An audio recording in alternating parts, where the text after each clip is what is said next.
So before I start this podcast, I want to tell you that we have opened our waitlist. We are opening up our waitlist so you can join us from the 18th of March. If you are somebody who wants to fit fitness into your lifestyle, make it something you actually look forward to, get into good routines, feel more energized, feel better in yourself, maybe lose a few pounds, make sure your jeans fit nicer, whatever it is, come and join us, get on that wait list, and I'll look forward to hearing from you soon. Good afternoon, squaddies. I hope you're good. Welcome to Weekly Coaching. Today, we're going to be talking about intermittent fasting. So I was asked, what's my opinion on intermittent fasting? So I'm going to tell you exactly what I think. And then also about the frustration of weight loss. So if you feel like you're doing everything you can, but you're just not losing weight, what might it be and what could you do about it? So I hope this is really useful. You'll have to let me know. I am very excited. My bags are packed. I'm going away on holiday. Going to Mexico with two of our bestest friends ever. They're already out there, so me and Will are going to be joining them, and I'm really excited to go and get a little bit of sunshine.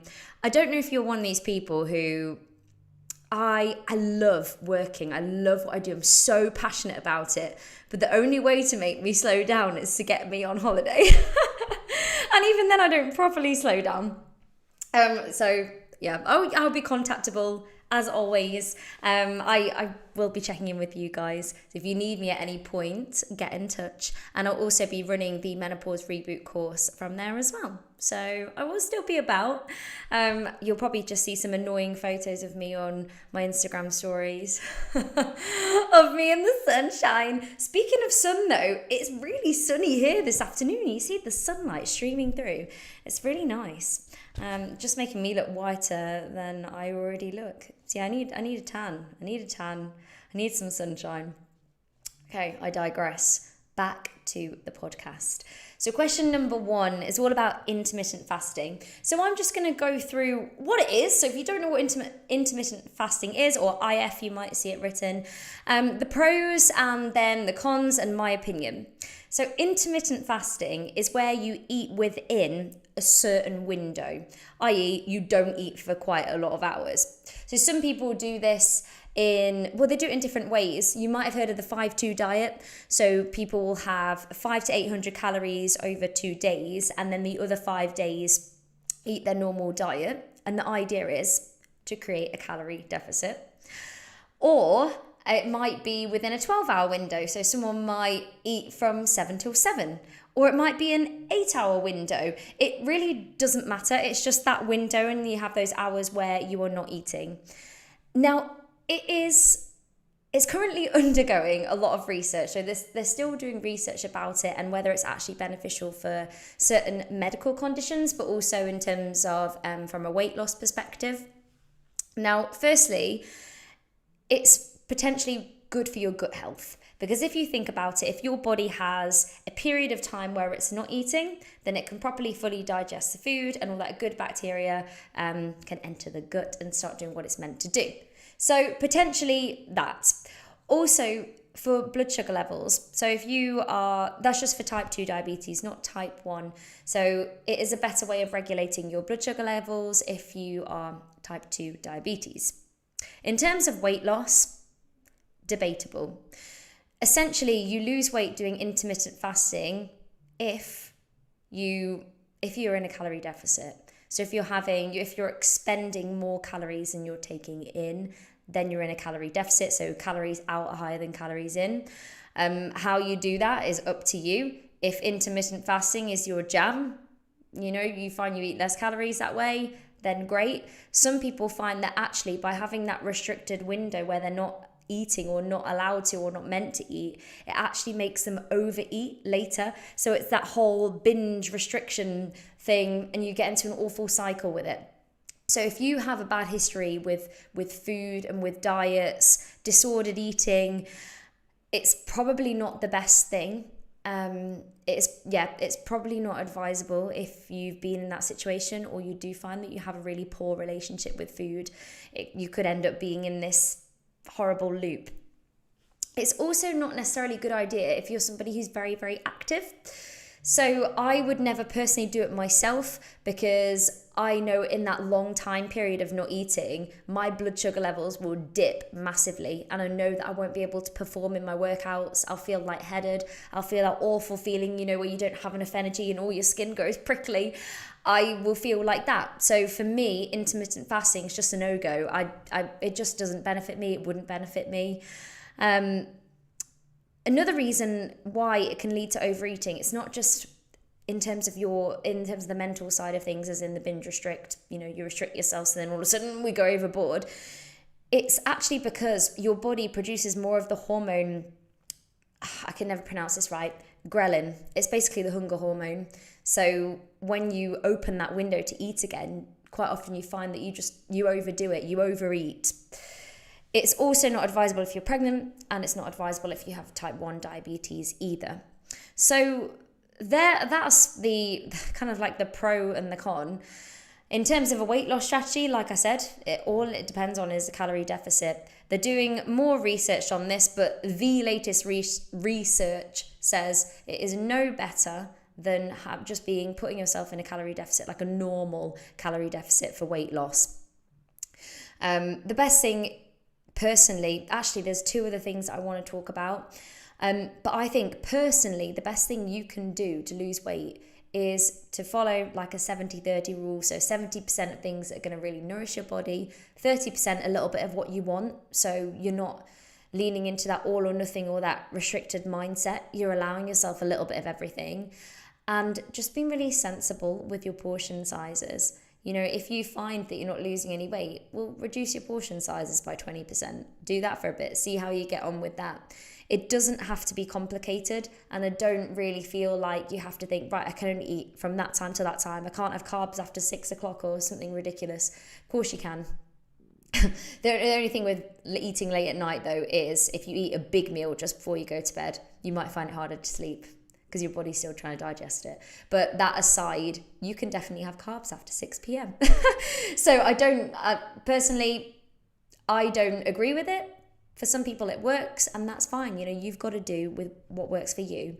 But another reason I really don't agree with it is for this reason. Now, when you kind of get beyond your 30s, your body favors breaking down muscle rather than creating new and repairing it. So the best way to preserve your muscle, particularly, by the way, if you're listening to this and you're perimenopausal or menopausal, or you're heading that way, or you are postmenopausal, or if you're a male listening to this, still relevant if you're an older male in particular, you want to try and reserve as much protein as possible.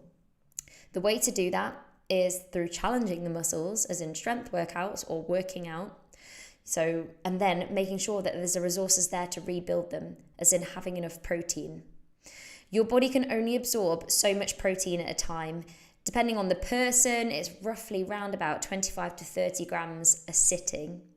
So if you think, okay, I need to make sure I have all my protein, I'm only allowed this window to eat, your body isn't going to be able to use all that protein effectively. So the timing of your protein counts. It counts for preserving your muscles. And it's important to preserve your muscles because that basically sets your metabolism. Your BMR, your basal metabolic rate, is based on your muscle mass. So the less muscle mass you have, the lower your metabolism. And then, therefore, the easier it probably is to put weight on. So it's really important in terms of the timing of protein. You want to be making sure that you're having about 25-ish grams, 25, 30 grams throughout the day, dripping in throughout the day, and not going for super long periods without it, where your body is just in this state of breaking down your muscle. So there's my how do you say it? Twopence? Anyway, that's what I think. You can let me know your thoughts and whether you do it. Some people do it. One thing that a lot of people do that they find quite beneficial is, rather than it's intermittent fasting, it's called, time restricted eating, where you're eating within a certain window. Yeah, it's really similar, but you might be a person that says, okay, I'm going to eat in a 12-hour window, then it's kind of intermittent fasting. So I'm going to eat between 7 and 7. I personally don't do that. I will have something small, like an hour and a half before I go to bed, because I find that I'm sort of the other end of the spectrum. If I don't, I might wake up hungry, or I find that having something maybe a little bit more carby, not massive, but something a little bit more carby helps me sleep better. But you have to find what works for you. Everybody is different. Now, the second part of today's coaching is about weight loss. Now, a few people have spoken to me and said, Laura, I'm doing my workouts, but I'm not losing the weight. The weight loss is still to come. Now, a couple of people who said that have been with me for 3 weeks so far. So it's not like a great concern because it's really, really early days. But I just want to kind of go into this a little bit deeper because I feel like a lot of people might be in this situation. So I want to shed a little bit of light on what's going on and what you can do. So first of all, I just want to talk about the speed of weight loss. So if you are on a weight loss journey, I appreciate not everyone here is, but if you are on a weight loss journey, does the speed of your weight loss actually matter? Well, yes and no. No, it doesn't matter because you're going to get there anyway.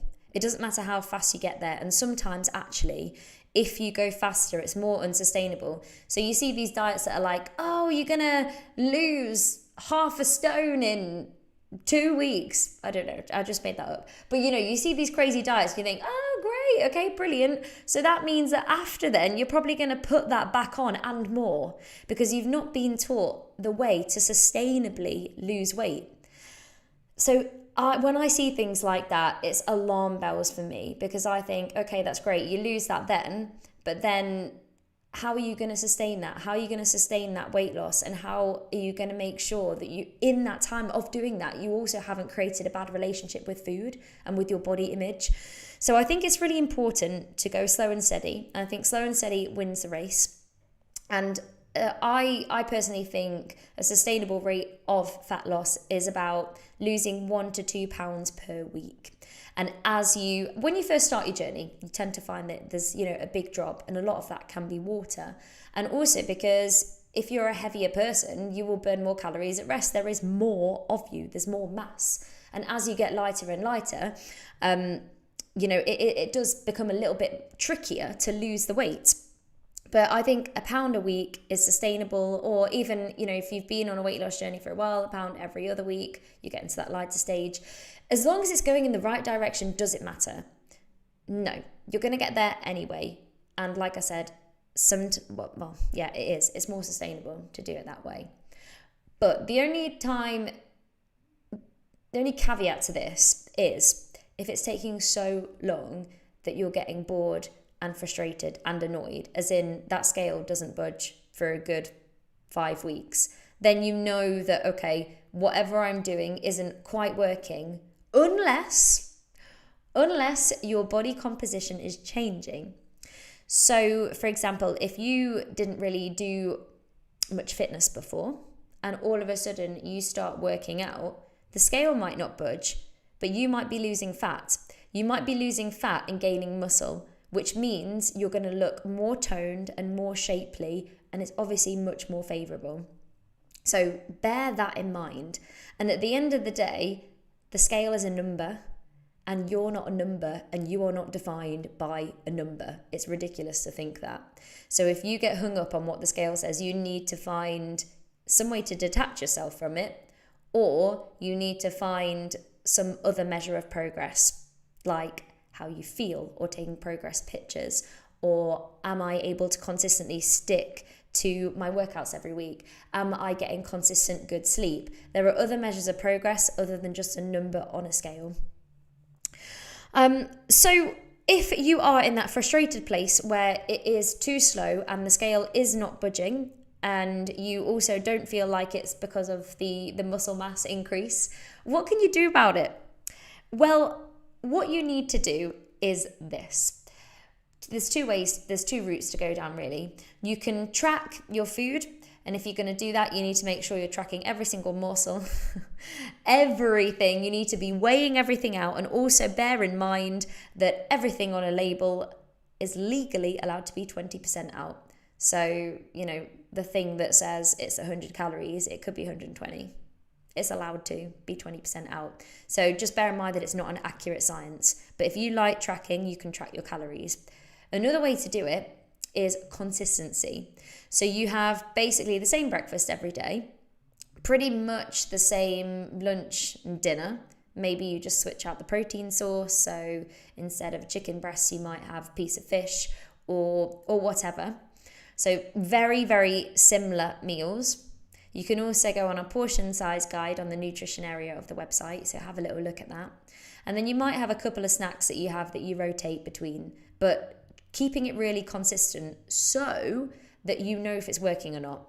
So you know by the end of the week, you've eaten X, Y, Z, and the same week you've eaten X, Y, Z, and the same week after, and you've still not lost weight, then you know you can have the same thing, but reduce your portion sizes by 20%. And then you can really learn what's actually working and you can actually measure it properly. So there are two ways that you can do it. And you cannot out-train your diet. Do not exercise to lose weight because you really don't burn as many calories as a lot of people think, unless you're training for a marathon or something. But you exercise to feel good. We exercise to maintain and improve our muscle mass, which, like I said before, is going to help your metabolism. We exercise for the mental benefits, for that escape. Maybe not necessarily escape, but you know what I mean. Just having that time out for heart health, for lung health, for our bones, not to lose weight. Otherwise, you'll end up just being a hamster on a wheel. But we exercise anyway because we know it's good for us. So if you're one of these people who think, oh, but I don't enjoy it. Well, do you want to live a long, healthy life? You're just going to have to suck it up in the nicest way possible. But we have so much variety. You will find something that you enjoy. And the more you do it, the more you'll find you enjoy it. And the more you do it, the more you'll get into a routine with it. But the point is, don't exercise with the sole reason to lose weight. It comes down to your diet. And as I said, it's going to be adjusting and tweaking, but slow and steady wins a race. And you've got to do it like an experiment. Okay, I'm going to try this for 2 to 3 weeks. If it doesn't work, I'm going to change something. Then I'm going to try that for 2 to 3 weeks. You can't just do it for a week and be like, yep, doesn't work. Because then you'll never get anywhere. You've got to be consistent and you've got to be patient and you've got to put the work in. Now, one other thing I would say is if you are weighing yourself, so you choose to weigh yourself, you need to weigh yourself every day at the same time, and then take the lowest weight of the week and compare it over the weeks so that you can almost have this zoomed out picture and you can see where your weight's actually going. You know, is it going up? Is it going down? Because if you just weigh yourself, say, every Friday at 8 o'clock, but the night before, maybe you haven't been to the toilet properly. Maybe you've been stressed. Maybe you've done some weight training. Maybe you had a high carb dinner. Maybe you had a salty dinner. So you wake up on Friday and all of a sudden the scale is up by 2 or 3 pounds. You think, oh my goodness, nothing's working. If you do it once a week, it doesn't take into account fluctuations. That could be the time of the month. It could be anything. So you need to weigh yourself every single day. Take the lowest weight and you compare it over the weeks. Zoom out. Don't constantly look at the scale and use that to dictate on what kind of day or what kind of week you've had or whether what you're doing is working. It's not good enough to do it that one time. So, moral of the story is consistency, patience, put the work in and know that you're not a number. I really hope this has been useful and I hope you've enjoyed it. Let me know in the comments, team. And everybody make sure you get on those 7-day back on track plans and keep posting selfies in the group because I really want to see them and I'll be in touch. Have a great weekend.